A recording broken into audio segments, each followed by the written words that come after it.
Paul Cobbing. A few years ago, several people who are not in this room but actually here today picked up, and I'm interested in the linkages and connections, the economic and the natural environment linkages. But we did an urban-rural project where we actually mapped economic linkages and at the same time as mapping some of the environmental linkages for a number of projects around in the West Midlands. It seems to be that what very often happens in the urban-rural divide is that one set of economic linkages and one set of environmental linkages get broken as you get the development of the city.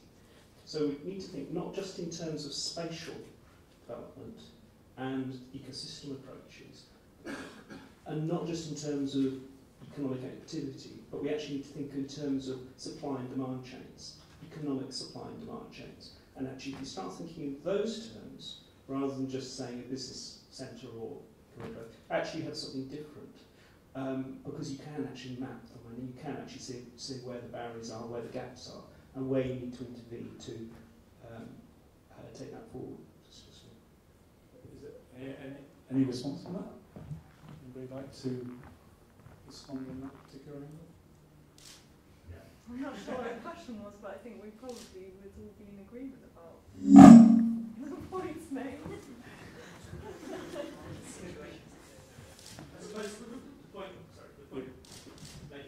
The point you're making is a lot of the stuff that's happened in about this morning. It makes a good case about LEPs, for example. It makes a good case about its need for spatial planning. It makes a good case for the ecosystem assessment. But what we haven't got so far in the discussion is about the economic and perhaps potentially environmental supply and demand chains, which actually are at the heart of effectively their systems. So the question is. So the question is, how do we make that? How do we get to that? How do we make it a reality? Just as an observation, but not as an answer to the question, would be that the Olympic legacy, the Olympic Park, is a result of is an economic site in that it's been abandoned exactly the same as many others, and Matthew's routes were actually old transit routes for previous quarrying industry. So there are opportunities that have fallen out of economic cycles, and I think economics is not an easy subject to predict, but if the result of this project perhaps is that if we're much more aware about these multifunctionalities and potentials, then you can be much better placed to take advantage of those opportunities when they arise. I don't think you'd ever get to the point of predicting them. Okay. Any yes.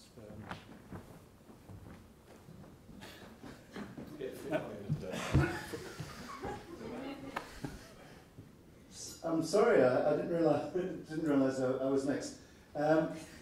Do we not feel that from Mattias's example of Greenway to our what was just referred to as the Olympic Park, that there's been a cultural invasion of our green spaces in the same way as Mattias said of the area that he was talking about outside Malmo, and that the green corridors that run right into our cities have had a kind of cultural invasion, and that we ought to be listening more to those communities who've invaded them.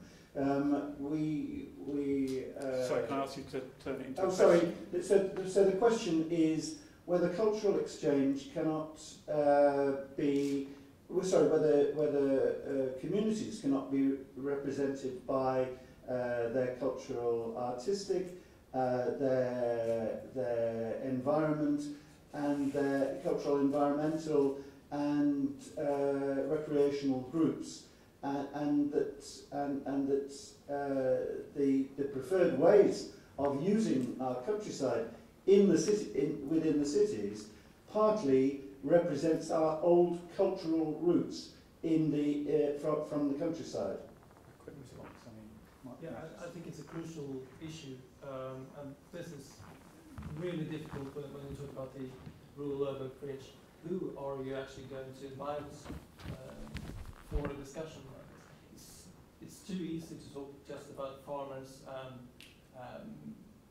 the urban population. The farmers aren't the only one in the countryside, and the urban population becomes very easily very stereotyped groups.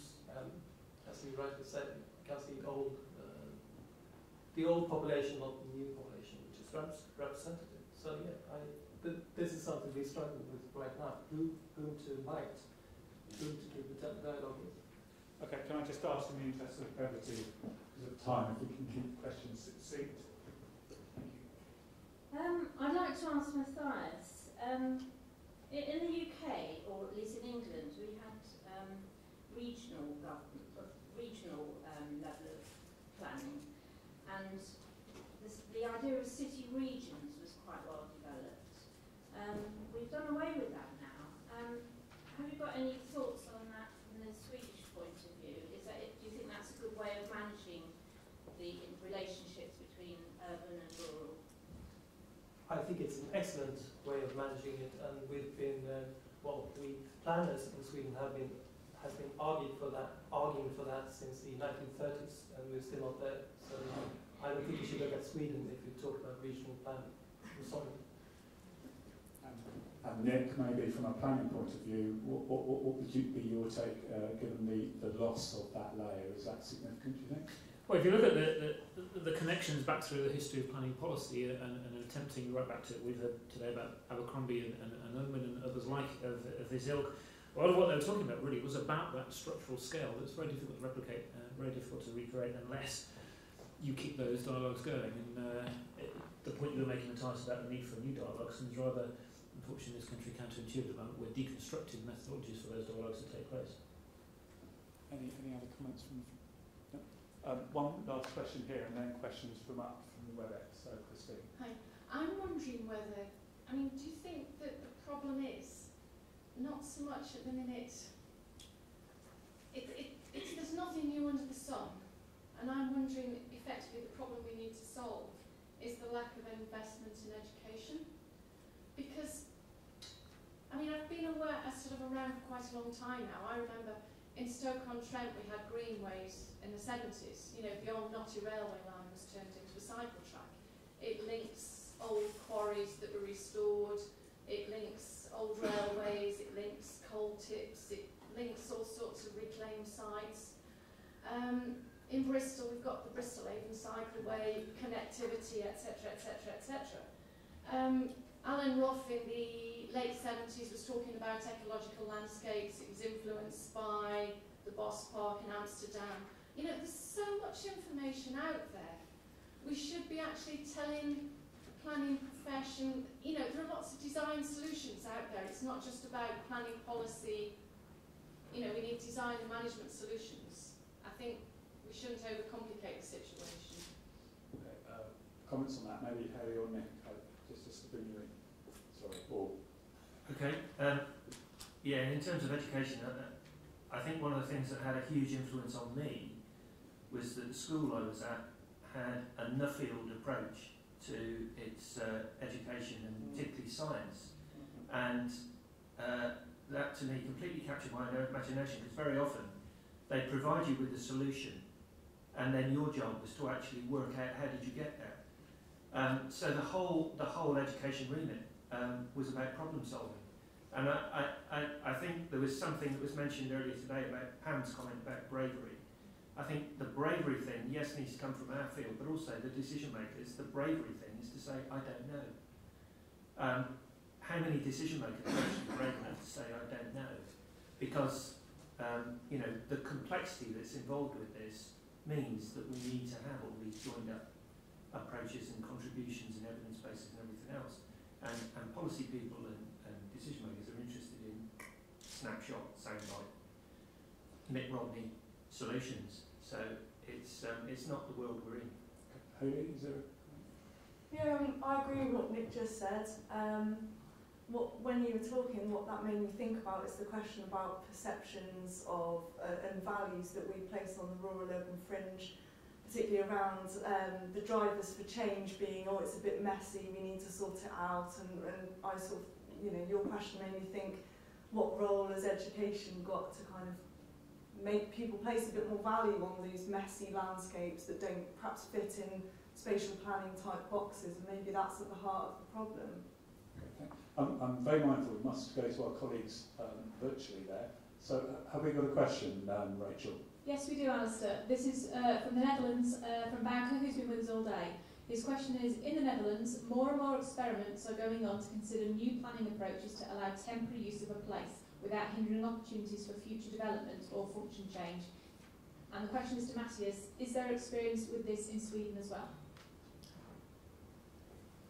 Well, I've been studying that kind of temporary places for many years now. I haven't really encountered proper experiments, but there's a very big interest in these kinds of places. I think we are a bit lost about how to deal with them, honestly. I think it's I think planners really have a big problem with dealing with temporality. So I can't really see that we've done any new innovative projects on that too. Nick and Hayley both were talking on the video about experiments. I mean, Nick, your experiment on the 9-piece jigsaw, how would you convey that as an experiment, trying to get that in the policy domain? How easy is that thing? Yeah, and I think it's born out of experience, because one of the things that's just struck me by that question was, right here now, we're within a geographic area of the city that used to be a development corporation short term, which was about industrial regeneration. And we asked for, because there was a massive community who weren't being engaged in the consultations, it was an industry-led thing. And we asked the development corporation for temporary access to previous industrial land that the community could use, and we were told there wasn't any. So we actually did a field survey, and in the space of 2 days found 150 sites within this 4 square mile site, went back to them, and they were very upset about that. So they eventually agreed on one site, but they couldn't get people, all the different players, to agree on access to that site. So the 9-piece jigsaw has come out of years and years of this type of experience, where you need to get all the players in the room to start with, sharing all their evidences, talking about where their directions and policies are going, and then looking at how we can share that public spend and be most effective and targeted. So it's come through experience, and I think, you know, at the end of the day, that's kind of reflects on what's been said. Unless you were dying to get in, Hayley, can I just take another question from the WebEx? No? No? Sorry, that means then Hayley or Nick. I wasn't dying to get in. People might be dying for lunch, which is probably more important. Unless Nick? Just a very short comment as an educator, back to the previous question. We're trying at this university. I've had Nick and Hayley both in this year teaching undergraduate students, and we've got some postgraduate students in the room. So we hope the next generation of planners and policymakers will have that sense of education, informed decision making. And on that note, and I hope I'll be very interested in your views on the impact of these video policy briefs. I'm gonna invite you to have lunch. I've committed myself to talk to the WebEx people over lunch in order to answer some more of their questions. So we'll meet back at the new sessions just after 2 o'clock. So thank you very much for this morning. Thank you to our panellists, and thank you to Mattias.